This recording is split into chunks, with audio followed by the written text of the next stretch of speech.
đâu gì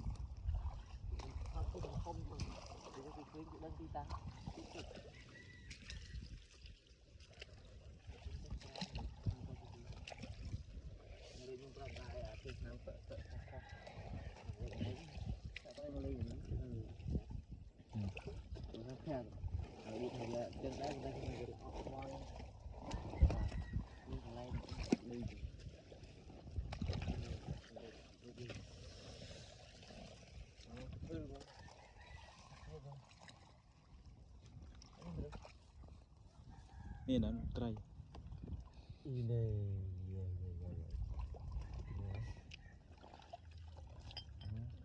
mùi đây chong được chong bơ vậy cái rong miên ấy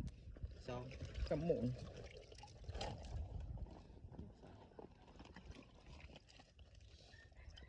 mùi này cái này mùi anh ấy mùi mùn này dương mà lợi mà mùiแต่มวยยังđắt nghe muốn nào nó mùi tiệt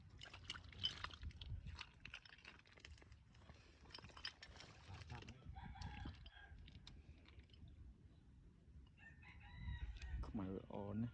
skill chạy đây ở đây cái chạy của bò về thì anh ấy nó thang nhẹ quân rồi qua